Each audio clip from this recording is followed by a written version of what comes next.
우리 주님의 은혜와 평강이 우리 가운데 임하기를 빕니다. 고생추위가 남아 있다고 해도 봄 기운을 막을 수 없습니다. 굳은 땅을 뚫고 나오는 새싹들이 참 아름답습니다. 인간 세상에서 어떤 일이 벌어지더라도 자연은 자기 할 일을 무심하게 해내고 있습니다. 그 한결같음이 참 고맙습니다. 제가 지난주에는 시편 91편 그분의 날개 아래라는 제아의 말씀을 전하였습니다. 전능자의 날개 아래에 있는 구원받은 자들은 어떻게 살아가는가? 삼위일체 하나님을 인격적으로 만나는 것만이 우리 죄인들이 구원받을 수 있는 유일한 길임을 고백합니다. 그리고 하나님을 예배하고 그분께 영광을 돌리기 위해서 창조되었다는 사실을 받아들이고 믿고 영생을 얻고 예배를 기쁨으로 드리는 복을 누리는 자들입니다. 그래서 우리는 예배 드리는 이유가 구원받은 자들이 할 수 있는 가장 큰 증거입니다. 우리가 드릴 것은 예배밖에 없기 때문입니다. 우리가 이것이 하나님으로부터 받는 가장 큰 복이라는 사실입니다. 이것이 깨달아지는 것이 가장 큰 은혜라는 사실입니다. 이것이 구원받은 자들이 누리는 가장 큰 기쁨이라는 것입니다. 이 복과 지혜와 은혜와 그리고 기쁨이 우리 가운데 가득 넘쳐나시기를 바랍니다. 오늘 보면 사도 바울이 고린도에 갔을 때 어떤 심정이었는가를 말하고 있습니다. 그는 원래 유럽으로 갈 마음이 없었습니다. 터키 지역에 머물러 있기를 원했지만 사도행전 16장 9절에 보니까 성령께서 마게도냐로 오라고 부르셔서 유럽으로 가게 되었습니다. 바울은 아무 준비도 없이 도움도 없는 채로 그 도시에 던져졌습니다. 우리가 생각할 문제는 바로 이것입니다. 우리가 묶이고 던져지고 맡겨진다는 사실입니다. 묶이고 던져지고 맡겨진다는 것은 우리가 예수를 믿고 나서 자기 존재에 대해서 생각하고 자기 정체성에 대해서 물을 때, 즉 메시아를 만나는 것이 구원받은 자로서 구원받은 자가 할 수 있는 유일한 길이라는 사실, 그리고 하나님께 용서받고 그리고 하나님의 자녀로 살아가는 것, 그리고 이로 인하여 우리가 예배하면서 살아가는 자들입니다. 그런데 문제는 내가 하나님을 믿으고 하나님께 예배해요. 그런데 나에게 고난이 와요. 이 도대체 어떤 이유일까? 이 도대체 내가 이 사실을 어떻게 이해해야 되는가? 우리가 하나님의 자녀로서 정체성을 가졌지만도 우리가 가장 받아들이기 어려운 부분이 이것입니다. 성경이 이 점을 오늘 어떻게 우리가 이해하고 있는지를 생각해 보려고 합니다. 사실 우리는 원치 않는 시대에 원치 않는 사회에 우리가 던져졌습니다. 아무도 부모를 골라서 태어나지를 못합니다. 시대나 나라도 선택하지 못합니다. 우리의 선택 없이 외모와 성격도 거의 정해집니다. 가족과 나라도 정해집니다. 그래서 인류 역사 내내 우리는 누구나 억울해합니다. 자기 출신 성분이나 자기 시대를 마음에 들어하는 사람은 아마 없을 것입니다. 거의 없는 것이 아니라 아무도 없습니다. 골로새서 2장에서 바울이 하고 싶은 이야기가 바로 이것입니다. 본문에서 바울은 아무런 준비가 없었습니다. 오늘 1절에 보니까 형제자매 여러분, 내가 여러분에게 가서 하나님이 행하신 그 비밀을 갖다가 전할 때 준비된 훌륭한 말, 지혜로 하지 않았다는 것입니다. 이런 아무 준비가 없었다는 것입니다. 우리는 다른 것을 준비할 시간도 없을 뿐더러 다른 것을 전할 필요도 없었다는 것입니다. 2절에 보니까 나는 여러분 가운데서 예수 그리스도고 십자가에 달리신 그분밖에는 아무것도 알지 않기로 작정을 하였습니다. 오직 예수 그리스도가 누구인가와 십자가에 못 박히신 그분이 어떤 일을 하셨는지만을 생각하기로 했다는 것입니다. 이 말은 우리에게 적용을 해보면 우리 자신에게 부여된 일이 무엇일까? 내가 왜 여기 있는가? 우리 자신에게 부여된 일을 이해하고 우리가 받아들이려면 예수 그리스도가 세상에 어떻게 보내졌는가를 생각해야만 이것이 우리가 이해가 되는 것입니다. 자, 예수님은 로마의 석고로 있는 유다에서 태어났습니다. 태어나서 얼마 안 되어서 헤롯 왕의 박해를 피해서 애굽으로 피난을 갔다가 다시 돌아옵니다. 나사렛에서 목수의 아들로 30년을 삽니다. 그리고 3년의 공생애를 보냅니다. 예수님은 그렇게 특정한 시간과 공간이라는 이 컨텍스트, 그러니까 그 상황과 그 맥락 속에서 묶여져 있습니다. 요셉을 아버지를 두었어요. 마리아를 어머니로 둔 사람으로 태어나서 이름 얻고 어려운 삶을 살면서 온갖 시험을 겪습니다. 우리 이사야 53장 1절에 1절을 우리가 한번 보겠습니다. 시작. 우리가 제가면서 누가 믿었느냐 여호와의 훈계를 따르느냐 그는 주 앞에서 자라나기를 열심하고 마른 땅에서 나온 우리 같아서 모양도 없고 등재도 없은즉 우리가 그의 얼마나 아름다운 것이었을까. 이 이사야의 예언처럼 예수님은 세상의 권력과는 멀리 살아갑니다. 또 사람들에게 외면당하고 아무도 알아봐 주지 않는 인생을 살아갑니다. 하나님이 당신의 아들 약속된 메시아를 보낼 때 마련해 놓으신 조건이고 그리고 그 아들이 취한 구체적 상황이 이것입니다.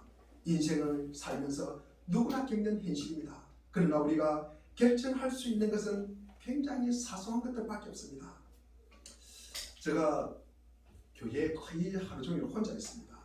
오는 사람도 없고요. 그리고 또 가는 사람도 잘 없고 그래서 제가 선택할 수 있는 것이 무엇일까 생각해 보니까 전신 먹는 것입니다. 제가 주일에 사준 이 큰 라면을 갖다가 먹을 것인가, 모래내 시장 가가지고 잔치국수 4,500짜리를 내가 먹을 것인가. 내가 살면서 선택하는 것은 이것밖에 없구나. 제가 그런 생각을 하게 됩니다. 진짜 우리가 중요한 것은 선택하는 게 별로 없습니다. 우리 앞에 그냥 벌어지는 것입니다. 그런 현실이 가장 대표적인 예가 에베소서 5장에 나옵니다. 부부 사이를 예수 그리스도와 교회의 연합에 비유합니다. 우리 에베소서 5장 22절에 보면 아내들아 남편에게 복종하라. 교회가 그리스도에게 하듯 복종하라. 25절에 보니까 남편들아 아내를 사랑하라. 그리스도께서 교회를 사랑하시고 그 교회를 위하여 자신을 주신 같이 하라고 하였습니다.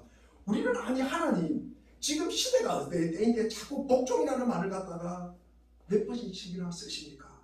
무슨 근거로 그런 말을 말이 되는 소리를 갖다가 하고 있습니까? 라고 우리는 생각을 합니다. 그런데 하나님은 부부에게 내가 너희를 묶었다고 말하고 계십니다. 하나님은 남자와 여자를 부부로 묶어서 무엇을 하시려고 하실까? 부부라는 관계에 담긴 중요한 뜻이 에베소서 5장 27절에 나옵니다. 우리 5장 27절 한번 읽어보겠습니다. 시작. 자기 앞에 영광스러운 교회로 세우사 티나 주름 잡힌 것이나 이런 것들이 없이 거룩하고 흠이 없게 하려 하십니다. 그러니까 자기 앞에 영광스러운 교회로 세우사 교회를 세우는 거예요. 그리고 이것을 갖다가 티나 흠이 없게 하려고 부부로 묶으셨다는 것입니다. 참 굉장한 약속이지 않습니까? 32절에 보니까 이것이 큰 비밀이래요. 이 비밀이 크도다. 이 비밀이 작은 것이 아니라 이 비밀이 너무 크대요. 그 비밀이 무엇입니까? 부부의 연합입니다. 부부의 연합은 주께서 교회의 머리가 되사 모든 믿는 자의 머리가 되시고 우리가 그의 몸이 되는 연합과 같다고 합니다. 운명과 모든 현실을 함께 겪는 유기적 연합입니다. 그런데 왜 이 약속이 현실과는 그토록 동떨어져 보일까?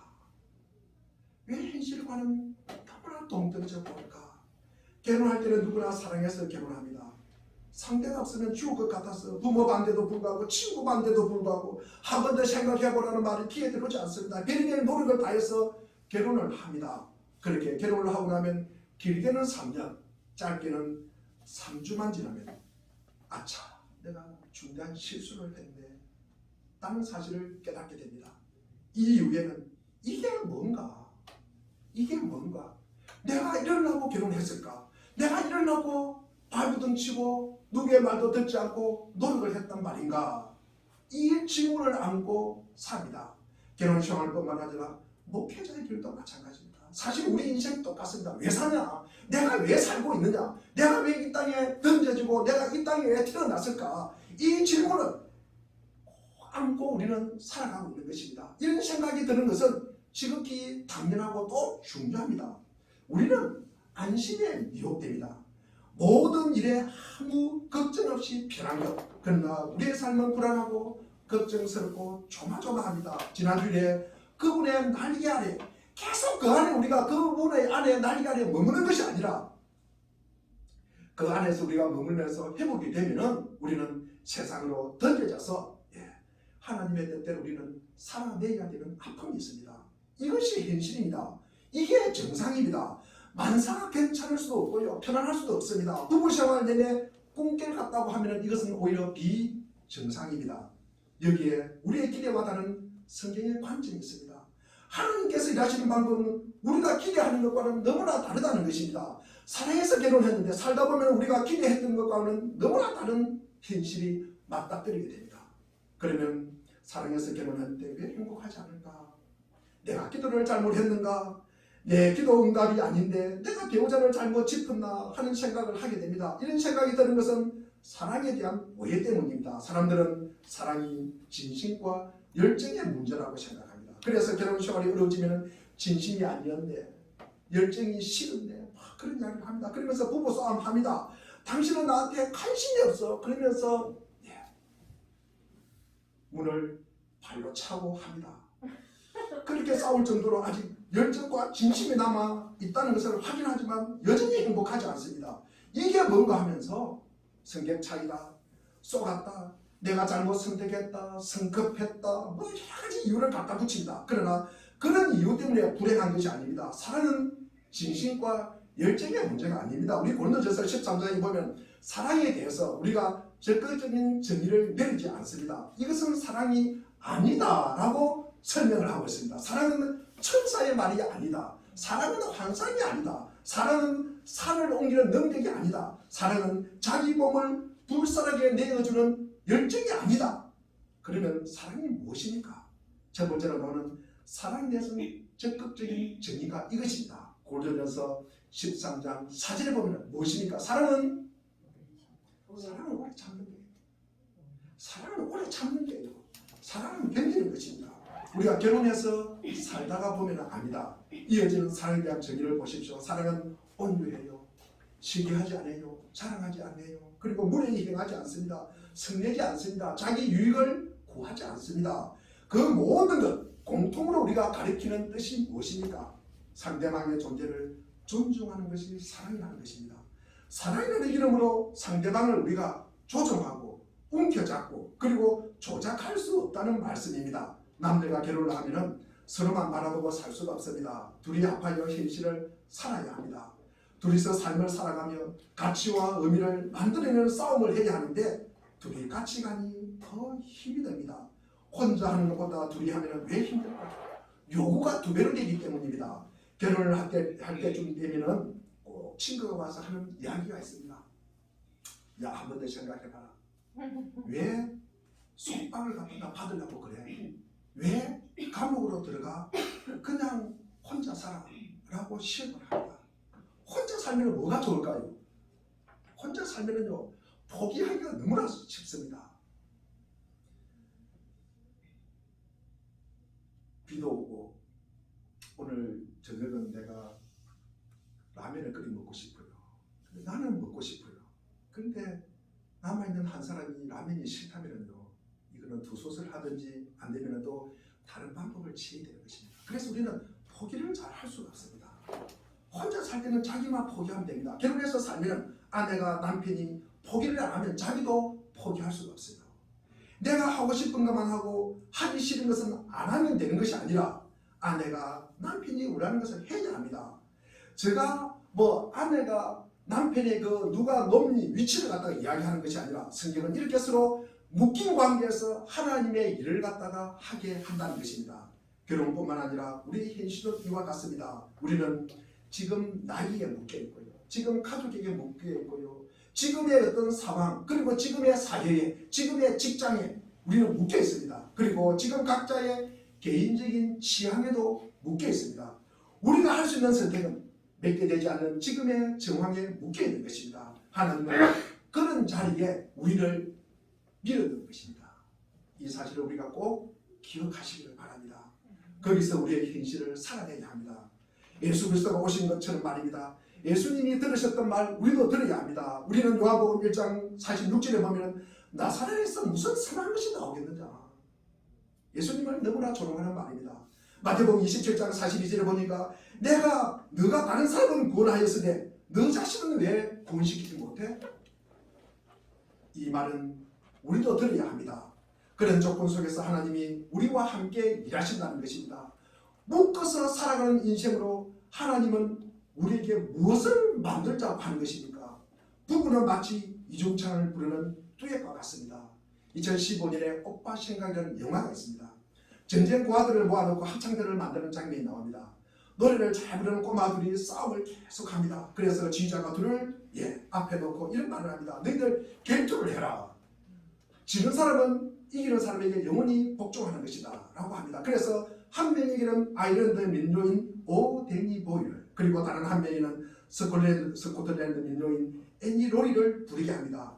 상대방의 노래에 끌려가면 지는 것이다. 그런데 둘 다 각자 자기 노래를 끝까지 불러냅니다. 그리고 그것이 묘한 화음을 만들어냅니다. 그렇게 둘이 서로 남의 노래를 안 따라가고 자기 노래를 끝까지 부르면서 화음을 만들어내는 것이 부부가 하는 일입니다. 화음은 그렇게 만들어지는 것입니다. 하나님은 우리를 어떤 자리에 묶어 놓으셨습니다. 이것이 단절음에 묶여있는 합창들의 베이스처럼 무대를 만듭니다. 부부도 그렇게 하신 것입니다. 하나님은 내가 너희를 묶었다. 왜 그렇게 하셨을까? 왜 하나님은 우리를 묶으셨을까?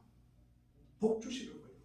그리고 너희를 내가 원하는 목적에 이르게 할 것이라고 하고 계십니다. 이걸 놓치면 항상 우리는 본질적이지 않는 문제를 가지고 우리는 에너지를 소비를 하게 됩니다. 싸우게 되는 것입니다. 아직도 나를 사랑해. 아직도 나를 사랑하지 않아. 그런 이야기를 하게 됩니다. 당신은 나에게 관심이 있어 없어? 당신을 사랑해. 왜 우리가 사랑하는데도 행복하지 않아? 그러면서 이런 문제에 벗어나지 못하고 있습니다. 우리에게 일어나는 일에는 우리가 결정할 수 없는 것들이 대부분입니다. 거의 그렇습니다. 그러나 막연하고 답이 없으며 그리고 우리를 곤란하게 하고 두렵게 하는 어떤 일도 하나님의 손 밖에 있는 것은 없습니다. 그분의 날개 아래에서 벌어지는 일입니다. 이미 결정되었으니 너는 아무 잔소리 말고 따라오면 되는 것이야. 그것이 아니라 하나님은 우리 인생에 얼마나 예술적으로 그리고 은밀하게 그리고 신비롭게 개입하시는지에 대한 이 이해를 갖다가 우리가 더 넓힐 필요가 있다는 것입니다. 우리가 그것이 이해가 되지 않으니까 우리는 억울해하고 불만을 갖다가 토로합니다. 사도 바울도 정황에 묶여져 있는 것을 겁내지 말라. 너희에게 나아갈 때 나는 아무런 준비도 못했고 딱 한 가지만 각오하고 나갔다. 오늘 그 말씀이 2장 2절입니다. 예수 그리스도와 그 십자가에 죽으신 것만 기억하는 것입니다. 예수님께서 그곳에 그리고 그 상황에 던져진 것과 같이 사도 바울도 고린도에 그 상황에 던져졌다는 것입니다. 바울은 이후에 끊임없이 이런 질문에 질문합니다. 당신의 신의 신분이라면서 당신도 사도라면서 어떻게 너희는 그렇게 못생겼을까? 사도 바울이 못생겼다는 그러면서 그 말만 듣습니까? 너는 어떻게 그렇게 말을 못하냐? 그렇게 말이 어른하냐? 너는 하나님의 사도라 그러면서 어떻게 그렇게 날마다 얻어터주고 다니느냐? 어떻게 너는 감옥살이만 하느냐? 너의 신, 당신의 신은 무엇을 하기에 당신은 한 것으로 너는 고난만 당하느냐? 어려움만 당하느냐?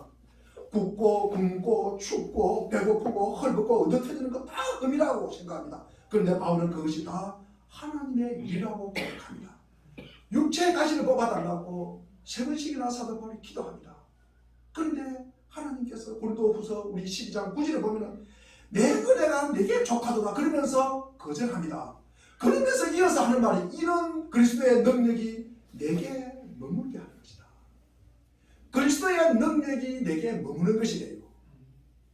여러분 우리 이것이 이해가 되게 됩니다. 사도 바울의 고난, 사도 바울의 아픔, 이 사도 바울이 감옥에 있는 것이 하나님의 개입이래요. 하나님의 일하심이래요. 그것이 하나님의 그리스도의 능력이 머무는 것이래요. 우리는 이런 답답한 현실을 타박해야 됩니다. 진심과 각오 같은 비장한 우리가 단어를 갖다가 자꾸 동원합니다. 오히려 이런 현실이 하나님이 절기하시는 방법인 줄 알아야 합니다. 스케이트를 타려고 하면 강이 얼어야 됩니다. 강이 얼지 않으면 스케이트를 탈 수가 없습니다. 하나님은 이를 이런 방법으로 이루시길 좋아합니다. 아니 그렇게 하다니 하나님은 가학적인 분이신가? 이것을 우리가 묻는다면 생각이 짧은 것입니다. 기독교를 우습게 하는 것입니다. 기독교가 죽음을 이기는 종교라는 말을 갖다가 이해하려면 결과나 승리 같은 단어를 우리가 쉽게 말하는 것이 아니라 가장 무서운 죽음 그리고 공포, 불안, 의심, 두려움을 하나님이 어떻게 놀라운 영광으로 만들어내시는가를 우리는 봐야 합니다. 이것을 우리가 눈여겨 생각해야 된다는 것입니다.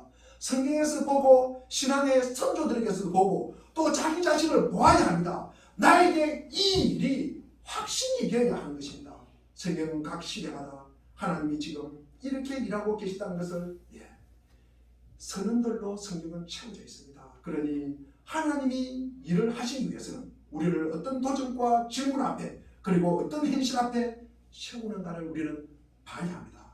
우리는 하나님이 성경을 통해서 우리는 우리 인생에 일어나는 모든 일로 하나님이 모든 영광을 우리에게 담고 심고 우리를 통해서 완성해 가시는 것입니다. 우리는 하나님이 그렇게 크게 일하고 있다는 것을 알아야 합니다. 다니엘의 세 친구가 풀무불에 들어간 사건을 우리는 잘 알고 있습니다. 위험이 크면 클수록 거기 깊으면 깊을수록 하나님의 일하심도 더욱더 크게 나타나는 것입니다. 그 위협을 그대로 당하여 감수하는 것으로도 하나님의 일하심은 나타나는 것입니다. 이것이 십자가입니다. 어딘가에 붙들려 묶이는 것, 내가 선택하지 않았고 다 책임질 수 없는 짐을 평생 내가 지고 하고 싶은 것 한 번도 해보지 못하는 인생에 묶여있다는 것이 하나님의 일하심의 방법입니다. 그런데 심지어 그렇게 우리를 묶고 있는 것들이 우리의 운명을 우리의 인생을 결정하기까지 합니다. 여러분, 무한하신 이 성자 예수 그리스도가 이 유한의 틀 속에 갇혀서 그분을 적대시 하는 자들에 의해서 그분의 생사가 결정이 됩니다. 그것이 현실입니다. 어느 날 전철을 탔는데 옆에 앉은 젊은 친구가 악을 쓰고 욕을 해야 됩니다. 그래서 그 친구 옆에는 아무도 앉지 않고 다 멀찍이 도망을 갑니다. 피합니다. 그런데 한 아주머니가 옆에 앉아서 말을 붙입니다. 이봐 젊은이, 무슨 속상한 일이 있어? 꼭 이모처럼 이야기를 합니다. 그러자 그가 큰 소리로 대답합니다. 미 대사관에 비자를 신청을 하는데 거절당했다는 것입니다. 오랫동안 고민하고 그리고 힘을 다해서 미국에 가기로 결정하고 미국 대학에 들어가서 미래를 펼쳐보려고 철저하게 맨날 준비를 했는데 비자가 안 나왔다는 것입니다. 영사가 리젝트라는 도장을 찍어버렸다는 것입니다. 그래서 그는 그렇게 화를 내고 있었습니다. 그 바보 같은 게 나를 뭘 안다고 도장 한 방으로 내 인생을 날려버려. 이게 말이 되냐고 이렇게 내 화를 내고 있었던 것입니다. 우리 모두가 겪는 일입니다. 왜 그런지 알 수가 없어요. 이게 뭔가 하고 묻는 우리에게 성경은 이런 답을 제시하고 있습니다. 시편 105편 우리 17절과 22절은 요셉에 관한 내용입니다. 요셉은 가장 많이 오해되는 성경 인물 중에 하나입니다. 그는 꿈을 가진 소년입니다. 위대한 비전을 가진 사람으로 불리고 있습니다. 우리는 요셉을 그렇게 이해하는 것은 그가 이런 나이에 꿈 때문입니다. 그러나 성경은 요셉을 다른 각도로 그려내고 있습니다. 그의 생애를 통해 성경이 하고 싶은 이야기는 이것입니다. 요셉은 형들이 자기 앞에 와서 다 무릎을 꿇고 절하는 꿈을 꿉니다. 이후에 팔려가서도 보디발 아내의 유혹에도 그리고 하나님을 두려워함으로 자신의 믿음을 지켰고 목을 당하여 감옥에 갔으나 결국 바로의 꿈을 해석하여 애굽의 총리가 됩니다. 그래서 우리는 그를 꿈을 가진 사람, 믿음을 가진 사람, 비전을 가진 사람, 그리하여 승리한 사람이라고 쉽게 결론을 내립니다. 그러나 우리가 하나 기억해야 할 것이 있습니다. 꿈을 꾸고 싶은 대로 꾸는 사람이 있습니까? 꿈을 자기가 꾸고 싶은 대로 꾸고 싶은 꿈이 있습니까? 꿈은 철저히 수동적입니다. 꿈은 꾸어지는 것입니다.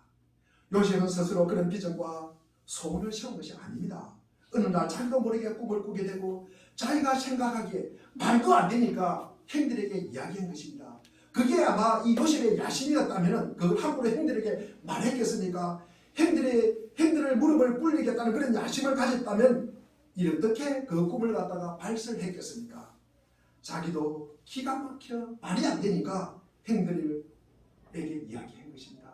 형들이 그 말을 듣고 참 미운 놈이 꿈까지 그렇게 꿨다 그러니까 저놈을 갖다가 죽여버리겠다. 그래서 실제로 죽이려고 했는데 우리 창세기 37장 26절과 27절에 보면은 형제 중에 누굽니까?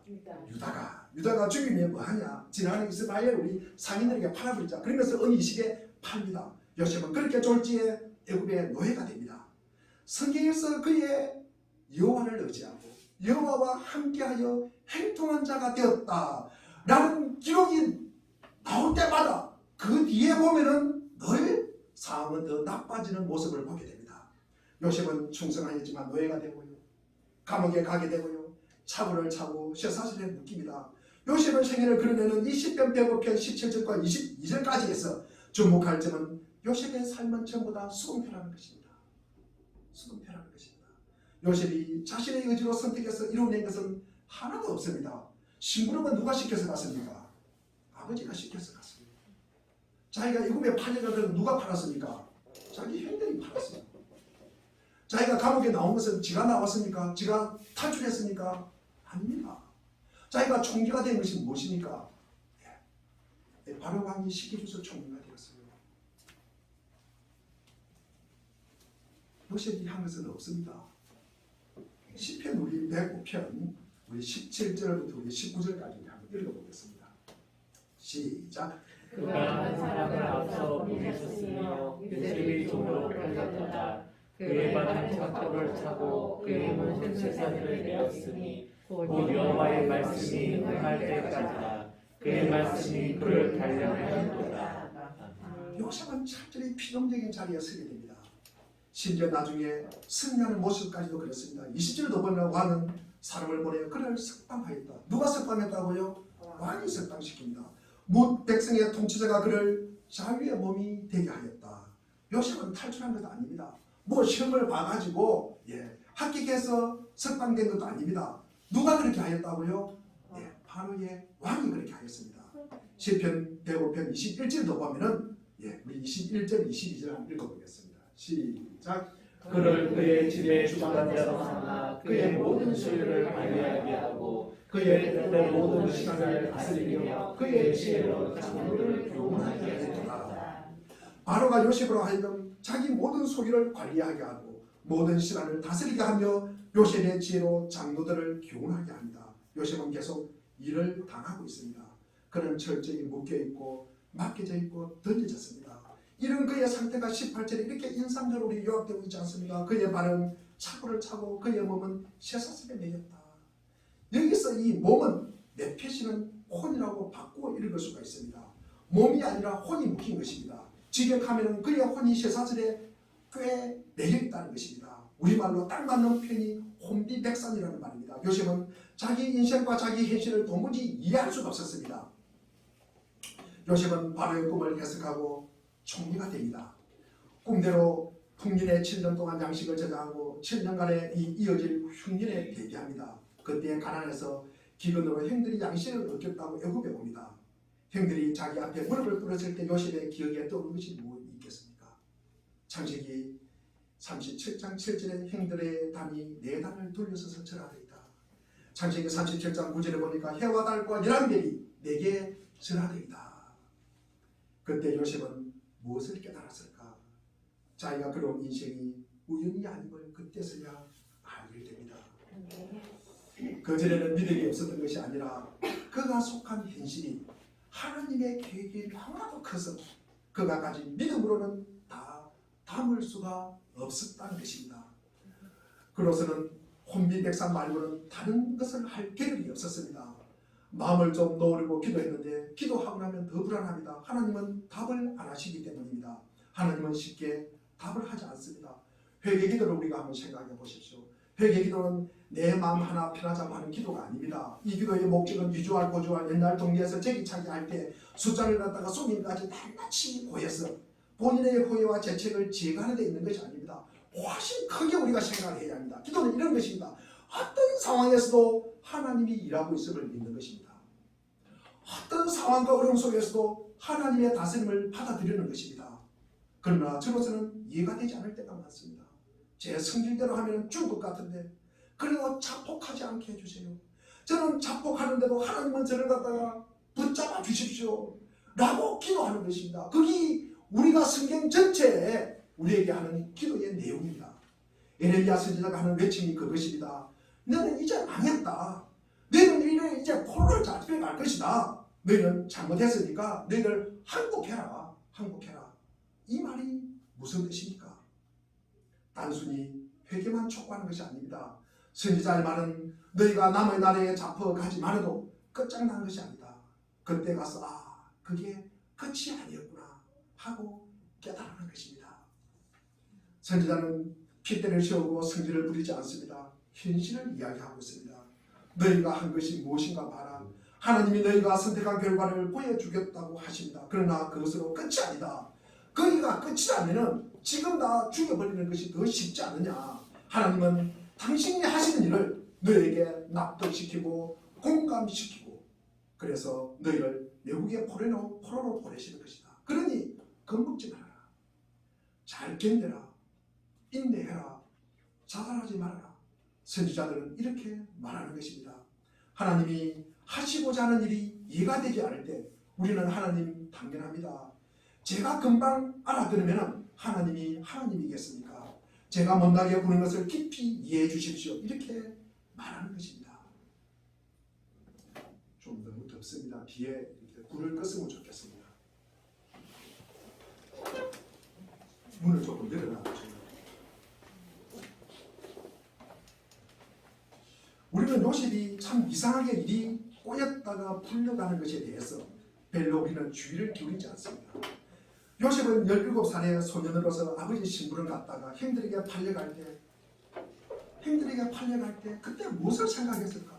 그때도 요셉은 나는 비전이 있어. 형들이 나보고 저할 거야. 그런 생각을 하면서 희희낙낙하면서 팔려갔을까요?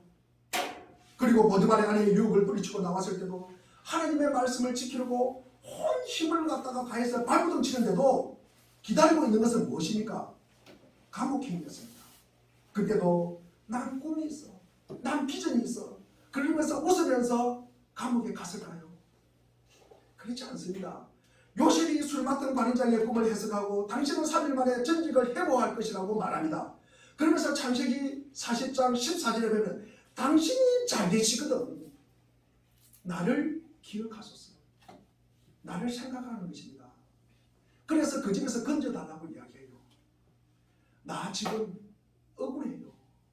나 지금 힘들어요. 나 지금 죽겠습니다라는 말입니다. 이를 보면 요셉이 당한 고난, 우리가 이 요셉이 당한 고난을 우리가 비전을 갖고 있어서 승리하였다고 하기보다는 할 수 없어서 버텨냈다는 것입니다. 할 수 없어서 버텨냈다는 것입니다. 사랑하는 우리 교우 여러분, 지금 사는 것이 어렵습니까? 힘이 드십니까? 버텨야 합니다. 우리가 편안한 것과 타협하면 안 되는 것입니다. 우리는 버텨내야 하는 것입니다. 에레미야 우리 10장 19절에 뭐라고 하였습니까? 이는 고난이라 내가 참아야 하리라. 내가 참아야 하리라. 요셉은 엄청난 꿈을 꾸고 그 꿈을 꾸고 놓았는데도 불구하고 걸어가는 길은 어긋나고 이상하게 가는 바람에 요셉은 지금 우리 식으로 말하면 참 미치고 환장하겠네. 도무지 이해가 안 되는 길로 그는 끌려가는 것입니다. 끌려왔던 것입니다. 그 길에서 그가 할 수 있었던 것이 무엇이겠습니까? 이런 걸 한번 생각해 보십시오. 요셉이 할 수 있었던 것이 무엇입니까?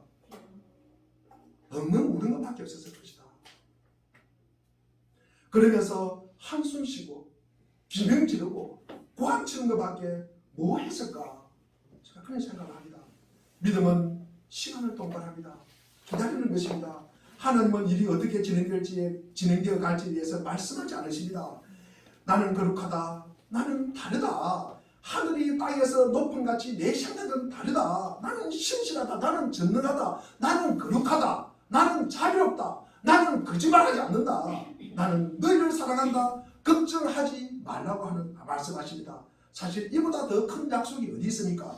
그런데도 우리는 마치 카드 한 백을 따지듯이 내 행위가 하나님 내가 여기까지 하면 됩니까? 안 됩니까? 여기까지 하면 됩니까? 안 됩니까? 우리는 거기에 관심을 가져야 됩니다. 할까 말까. 하나님은 그런데 질문 답 안 하십니다. 괜찮다. 카드 한 번 더 써라. 그럼 답 안 주십니다. 대신 하나님은 너는 내 거야. 너는 내 편이야. 내가 너를 선택했어. 그렇기 때문에 쉽게 끝나지 않을 거야 라고 말씀하십니다. 우리는 아마 뒷부분이 없었으면 좋을 것입니다. 쉽게 끝나지 않는다는 말 안 들었으면 좋을 것입니다. 우리도 편하고 하나님도 편할 것입니다. 그러나 그렇게 쉽게 끝나지 못하겠다는 것이 구약 전체의 정언입니다. 구약 내내 하나님이 정하신 목적, 내용, 그리고 그 방법 절대 타협한 적이 없습니다. 그래서 우리는 무서운 하나님이라고 말씀하는 것입니다. 타협하셨다면 재앙이 없었을 거죠. 재앙이 없었다면 우리에게는 영광도 없고 구원도 없고 우리는 영생도 없는 것입니다. 이것이 성경이 하는 이야기입니다. 하나님은 우리가 묶인 자리에서 우리에게 일어나는 모든 어려움 속에서 일하고 계십니다. 요셉은 온 세상을 구합니다. 애굽에 오판하여 잡아놓은 죄수가 애굽을 구합니다. 애굽뿐만 아니라 세상을 구합니다. 자기네가 중죄인이라고 생각하고 잡아놓은 자에 의해서 애굽과 그리고 세상이 구원을 받습니다. 요셉을 팔아먹은 자가 누굽니까? 형들입니다. 그 형들이 요셉에 의해서 구원을 받습니다. 이게 말이 되는 소리입니까? 이게 우리가 이해가 되냐는 거죠. 이해가 됩니까? 요셉은 억울하게 붙들려 와서 혼미백산하여 묶여있다가 총리가 됩니다. 이 역설과 계리를 우리의 기대와 다른 하나님의 일하심을 우리는 기억하셔야 하는 것입니다. 우리의 생각 그렇게 흘러가서는 안 될 것 같은 일들이 흔히 일어납니다. 자주 일어납니다. 내 주위에도 자주 일어납니다. 나에게도 일어납니다. 창조라는 없는 데서 만드는 것입니다. 그런데 부활은 새학으로 간 것을 뒤집어서 채석으로 간 것보다 더 크게 더 좋게 하는 것입니다. 그것이 십자가입니다. 우리는 사순절 네 번째 주일을 보내고 있습니다. 우리에게는 결과를 내기 위해서 갖추어야 할 최소한의 조건도 없어서 참 두렵습니다. 그런 상태로 하나님을 믿어야 한다니까 사실이 참 막막합니다. 우리에게 막막함과 불안함을 일으키는 저 뒤편에는 뭐가 있습니까? 죽음이 있습니다. 우리가 불안하는 것은 뭐 때문에 불안해합니까? 혹시 없어질까? 죽음 때문에 그렇습니다. 죽음이 비난, 비극, 오해, 원망 같은 것들로 앞세워서 우리를 짓누르고 있습니다. 우리가 마음에 품는 원망이나 비난이나 오해나 그리고 이 수치의 주인은 누구라고요? 사망이에요. 죽음입니다. 악한 사탄 마귀입니다. 없어지는 것, 아무것도 아닌 것이 되는 것, 그렇게 두려워뜨는 우리에게 성경을 통해 하나님께서 하시는 이야기가 무엇입니까? 그럴 리가 있느냐? 그럴 리가 있느냐? 내가 만들었는데 어떻게 없어질 리가 있느냐? 없어지겠느냐? 예수의 생애에서 정언하고 싶은 것이 바로 이것입니다. 하나님이 약속하신 메시아도 그럴듯한 조건을 갖추고 있지 않습니다. 그분은 그나마 있던 조건도 팽개쳤습니다. 싸우지 않고 묶인 데서 맡겨져 죽습니다. 그러나 그것 때문에 하나님이 하시는 일이 방해받거나 제한되거나 그리고 타협되거나 중단되는 일은 없었습니다. 우리는 전생에 걸쳐 이것을 배울 것입니다. 세상이 우리에게 던지는 도전, 유업의 진면목을 볼 때까지 그리고 그 거짓말을 확인하기까지는 하나님의 일하심이 이해가 되지 않을 것입니다. 그러나 세상의 유업이 아무것도 아니라는 것을 알게 될 것입니다. 세상은 어떻게 살든 죽음으로 끝나는 것입니다. 헛된 것입니다. 세상은 죽음 그 헛됨을 피할 아무런 방도가 없기에 그냥 잊고 살아. 그냥 잊고 살아. 살아있는 동안에 해보고 싶은 거 다 해봐. 죽음의 끝이니까 못하니까. 이것을 부추기면서 우리를 속이고 있습니다. 우리는 세상에 아직 뭔가가 남아있다고 여기면 세상에 지는 것입니다. 세상이 하라는 것을 하고 그것을 못하게 하면 우리는 원망합니다. 세상의 위협 앞에서 타협하고 세상이 주는 것을 못 받았다고 우리는 원망합니다. 그걸 계속 반복하다가 결국 세상이 약속한 것은 거짓말이네. 아무것도 없네. 허망한 것이네. 이 사실을 알게 되는 날이 옵니다. 그때 우리는 웁니다. 그때 우리는 후회합니다. 그때 우리는 탄식합니다. 하나님이 하신 약속 너무나 놀랍습니다. 하나님은 우리를 사랑하시고 믿음을 요구하십니다. 사랑과 믿음은 대등한 상대끼리만 사용할 수 있는 단어입니다. 굉장한 대전입니다. 우리의 마음 위에는 아무것도 요구하지 않으십니다. 호시아 6장 6절에 보니까 나는 인애를 원하고 제사를 원하지 않노라. 번제보다 하나님 아는 것을 원하노라. 너희들의 마음을 다오. 너 마음을 다오. 너 마음을 다오. 나는 너희들에게 다 줬잖아. 나이들은 너희에게 다 줬잖아. 내 하나밖에 없는 아들 줬잖아. 뭐가 두렵냐? 뭐를 걱정하느냐? 뭐를 걱정하느냐? 인간은 언제 멋있습니까? 인간성에 대해 진정과 성숙이 있어야 합니다. 어디서 그런 기회가 가장 많이 생길까? 저는 부부 생활 같은 데서 그런 기회가 가장 많이 생긴다고 생각합니다. 제가 자주 만나는 우리 노예 목사님이 계십니다. 8형제입니다. 아버지가 한전에 다니고 교회를 섬기는 자기 땅을 내서 불어에 교회를 짓게 하고 지금도 큰 교회가 되어 있죠. 교회를 짓게 할 정도로 장로님으로 섬기는 그런데 8남매를 두었습니다. 그런데 본인이 5째예요. 5째. 아들이 7이고 딸이 하나였습니다.